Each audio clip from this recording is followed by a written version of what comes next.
ሰላም እንዴት ቆያችሁ? ዛሬ በሌላ መረጃ ተመልሻለሁ። ዛሬ ልናየው የምንችለው ማለት ነው የአይን እይታን ሊቀንሱ የሚችሉ መርዛማ ልማዶቹ ምን ሊሆን ይችላሉ የሚለውን ጉዳይ እናያለን ማለት ነው። ወይም ደግሞ ለቪዥን ዲክላይን ምክንያት የሆኑ በየቀኑ ሰዎቹ ሊፈጽሟቸው የሚችሉ ስህተቶቹ ምን ሊሆኑ ይችላሉ፣ በተቃራኒ ደግሞ እይታን ለማስተካከልም የሚያግዙ ናቸው ማለት ነው። ስለዚህ ቪዥን ዲክላይን የሚያደርጉ መዘዞችን አወቅን ማለት ቪዥንን ማስተካከል የምንችልባቸው አቅጣጫዎችንም ለማወቅ እድሉን ይሰጠናል ማለት ነው። ስለዚህ በጣም ወሳኝ የሆነ ኦርጋን ስለሆነ እዚህ ጋር ሀሳቦችን ለማንሳት እንችላለን ማለት ነው። ስለዚህ በብዙ ጥናቶችም የተነሳው ጉዳይ እንግዲህ ስክሪን ታይም ነው። እንግዲህ ሰዎቹን አንደኛው በስፋት ሰዎችን አሁን ላይ ማለት ነው በስፋት ህጻናቶችን ጨምሮ እየጎዳ ያለው ጉዳይ ስክሪን ላይ ሞባይል ላይ ሊሆን ይችላል፣ ወይም ደግሞ ማትቢ ኮምፒውተር ላይ ሊሆን ይችላል። ከፍተኛ የሆነ ጊዜ ማሳለፍ ማለት ነው።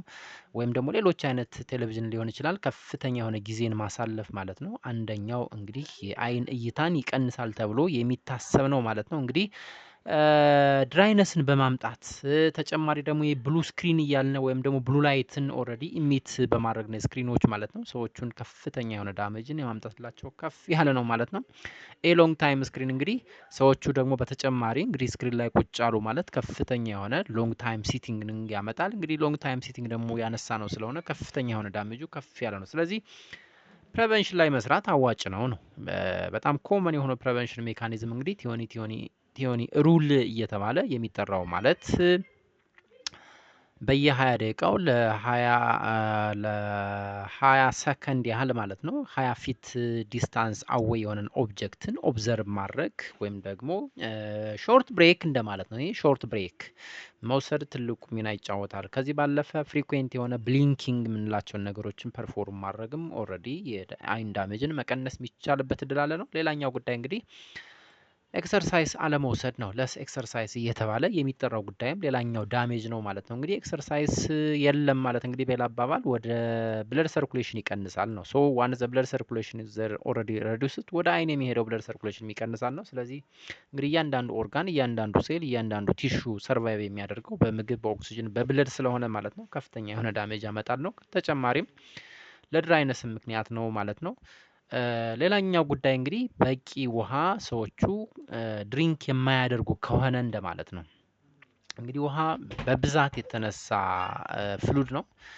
ፕሬቨንት የማያደርገው ትሪት የማያደርገው ዲዚዝ የለም እየተባለ ነው የሚጠራው። ስለዚህ አይ ላይም እንደዚሁ ድራይነስን ከመከላከልም ባለፈ ማለት ነው የአይን ቪዥን ወይም ደግሞ የአይን እይታንን ማስተካከል የሚችል አንደኛው ማኔጅመንት ወይም ደግሞ አንደኛው ሲቹዌሽን ነው ማለት ነው። ሌላኛው ጉዳይ ቫይታሚን ኤ፣ ቫይታሚን ኢ፣ ቫይታሚን ሲ የሚባሉ ዳይቶች ጋር መራቅ ማለት ነው። ከነዚህ ዳይቶች ሰዎቹ በተከታታይ የሚርቁ ከሆነ ማለት ነው እንግዲህ እስከ ብላይንድነስ ድረስ ያጋልጣል ተብሎ ነው የሚታሰበው። በተለይ ናይት ብላይንድነስ ወይም ናይት ታይም ብላይንድነስ እየተባሉ ለሚጠሩ ጉዳዮቹ ላይክ ካሮት ምንላቸው፣ አተሴም ታይም ብሮኮሊ ምንላቸው ዳይቶች፣ ኦሬንጅ ምንላቸውም እንደዚሁ ማለት ነው ቫይታሚን ኤ፣ ኢ፣ ሲ ምንላቸው ዳይቶችን በከፍተኛ ደረጃ የያዙ የሰዎቹን አይን ወይም ደግሞ የአይን እይታን ወይም ደግሞ ቪዥንን ሊያስተካክሉ የሚችሉ ዳይቶች ናቸው።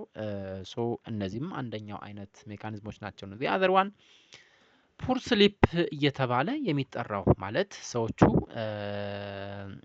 በቂ እንቅልፍ አለመተኛት በትንሹ ከ7 እስከ 9 ሰዓት ነው አክቹዋሊ አንድ ሰው መተኛት አለበት ተብሎ ሪከመንድ የሚደረገው። ከዚህ በታች መተኛት ብቻም ሳይሆን ማለት ነው ኢሬጉላር የሆነ የስሊፕ ስኬጁልም ካለ ማለት ነው ሰዎቹ የሚተኙበት ታይም ወደ አልጋ የሚሄዱበት ታይም ተመሳሳይና ኮንስታንት ወይም ሪጉላር ቢሆን በብዛት ኦልሬዲ አድቫይዝ የተደረገ ነው እና ትልቁን ድርሻም የሚይዝ ነው ማለት ነው።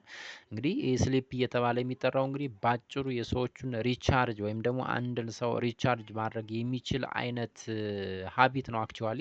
ስለዚህ እያንዳንዱ ኦርጋን እያንዳንዱ ቲሹ ማለት ነው የሚነቃቃበት ወይም ደግሞ ቻርጅ የሚደረግበት ሜትድ ወይም ደግሞ አንደኛው አይነት ትሪትመንት አፕሮች ነው። ብዙ ነገሮችን ትሪት ማድረግ የስኳር ህመምን ኢቨን ትሪት ማድረግ የሚችል ጉዳይ ነው ተብሎ የሚታሰበው ባይዘው አዲኩዌት የሆነ ስሊፕን መውሰድ ማለት ነው። አይ ላይም እንግዲህ ድራይነስን መሰል ነገሮችን ከመቀነስ ባለፈ እይታንን ማስተካከል የሚችል ነው ማለት ነው። ሌላኛው ጉዳይ እንግዲህ አንኮንትሮልድ የሆነ ዲኤም አንኮንትሮልድ የሆነ ሃይፐር ቴንሽን ምንላቸው ጉዳዮች እንግዲህ የስኳር ህመም፣ የደም ግፊት ምንላቸው ጉዳዮች እንደሚታወቀው ማለት ነው ብለድ ቬዝልን ነው በዋነኝነት ዳሜጅ ማድረግ የሚችሉ። እንግዲህ ብለድ ቬዝል ደግሞ ዳሜጅ ከተደረገ ወደ አይን የሚሄደው ሰርኩሌሽን ኦልሬዲ ፑር ይሆናል ነው። ስለዚህ እይታን ምን ሊያደርግ ይችላል ነው? ዳሜጅ ያደርጋል። እንደሚታወቀው እነዚህ የስኳር ህመምና የደም ግፊት የምንላቸው ጉዳያቸው እንግዲህ በቀድሞ የማይታከሙ ከሆነ ወይም ደግሞ በጊዜ አለማከም ብቻም ሳይሆን ክትትልም የሚያጥረው ከሆነ ክትትል ከሌለው ማለት ነው ዳሜጁ ከፍ ያለው። ስለዚህ የመጨረሻ ኮምፕሊኬሽናቸው እየተባሉ የሚጠሩት እነዚህ ስኳር ህመም፣ የደም ግፊት የምንላቸው ቀጫጭን የደም ስሮችን የመጉዳት ዳሜጅ የማድረግ እና ለኦርጋን ዳሜጅ ለምሳሌ ኪድኒ ላይ ያለን ብለድ ቬዝሎች የመጉዳት ለኪድኒ ፌለሪቲ የማጋለጥ አይ ላይ ማለት ነው የአይ ላይ ያሉ ብለድ ቬዝሎችን ዳሜጅ የማድረግ እና እይታን የማሳጠት ባህሪያቸው ከፍ ያለ ስለሆነ ስለዚህ እነዚህ ጉዳዮች ላይ ብንሰራ ማለት ነው እይታን የሚከለክሉ እይታን የሚቀንሱ ጉዳዮች ናቸው። ስለዚህ እነዚህ ጋር መስራት ማለት ነው እይታን ማስተካከል የሚቻልባቸው በጣም ቀላል ሜትዶች ሁኔታዎቹ ከመባባሳቸው በፊት ማለት ነው ሊያግዙን የሚችሉ ሜትዶች ናቸው። አይ ቲንክ ቪዲዮ ይጠቅማቸዋል ብዬ አስባለሁ። ላይክ፣ ሼር፣ ሰብስክራይብ ማድረጋችሁን ግን አትርሱ። በሌላ መረጃ መልሳለሁ። እስከዛ ድረስ ሰላም ሁኑ። ባባይ